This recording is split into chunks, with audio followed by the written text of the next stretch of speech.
Hi guys, Lulu again with Mission I Am Youth. I am super excited this week because this is our first episode. Not only that, this is a very important and dear subject to me. Today we're going to be talking about the teenage brain. And you're probably wondering why I decided to start this channel or these episodes. Well, I have been working with teenagers for over a decade now, and you could say it is my passion and it's full of compassion for them. Why? Well, hopefully, as the weeks go by, we're going to be learning a little more about not only the teenage brain, but their behavior and the reason why they are the way that they are and all that good stuff. But today we're going to be concentrating on the teenage brain. I'm not a doctor, I'm not a professional. The reason why, again, I'm doing these shows is because as I said before, I'm passionate and about the teenagers. And I have worked with teenagers in different levels, different environments. For example, we've done community service.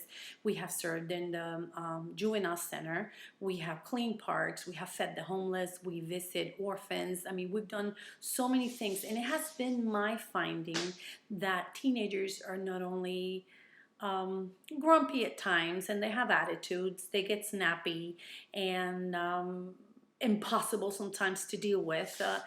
And at the same time, on the same token, they're very loyal, very, very creative, energetic, and passionate.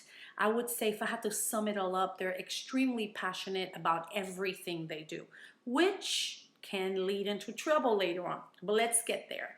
What I want to talk to you today about is the teenage brain, like I said before. And this led me, my passion about it led me to pursue an education in counseling, and which I'm still working on. I'm almost done, so I'm really, really excited about that.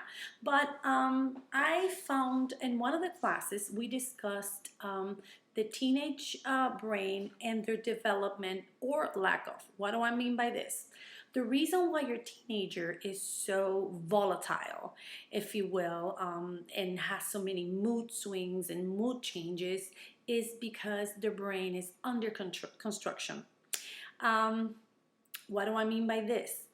Our brains as adults are fully developed, hopefully, but the teenage brain, up until they're 20-something-year-olds, they are underdeveloped, meaning the frontal lobe, right here, this part of the brain, it's not completely working properly.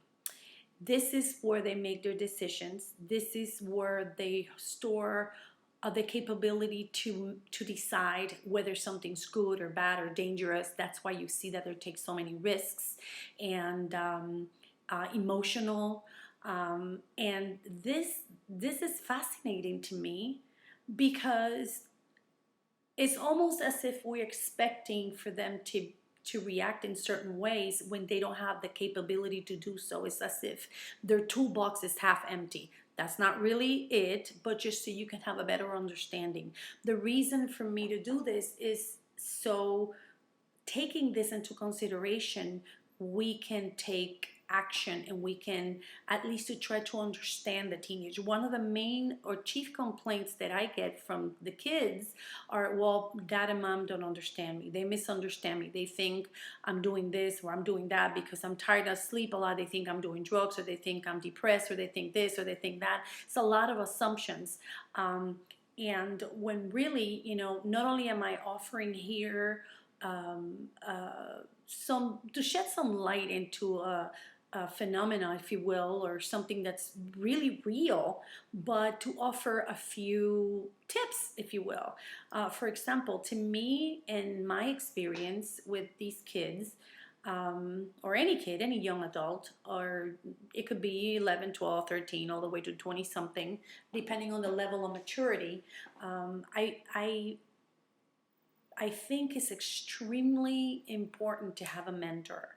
A mentor, because in a lot of the cases, the kids refuse to talk to mom or dad. There are things that they're uncomfortable talking to mom and dad about. And you as parent, or you should understand that this is their privacy, this is their development, this is the way that they have their own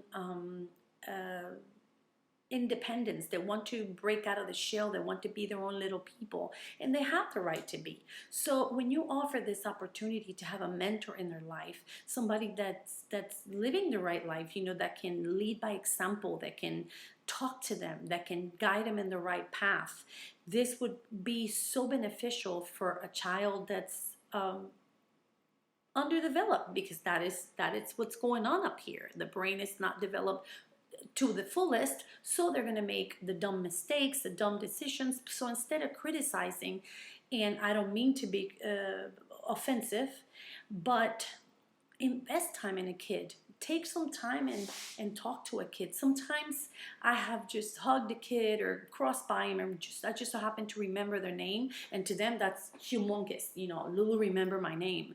It's little things like that. Remember, don't compare yourself to a child. Just look at them from this perspective, with newfound information that you have gathered today, hopefully.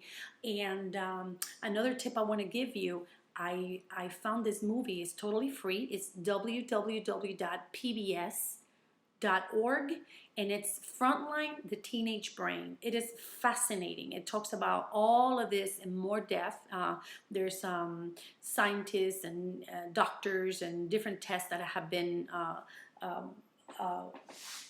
performed out there with different teenagers and different aspects of this whole brain situation, and it's fascinating and it's amazing. I bought it and it's $15, and I think it's well worth it, but you can watch it for free and maybe burn it. I don't know, you and your conscience. Anyway, thank you so much for your time. If there are any other topics, any other subjects that you would like for me to discuss on the show, let me know. Just write me a little note down there, subscribe to the channel, and hopefully as we grow, we're going to be bringing, it is my desire to interview parents, kids, pastors, doctors, and that way we can just offer all this information on how to deal with your teenager. I think this is it for now. Until next Monday, I'll talk to you soon. Peace.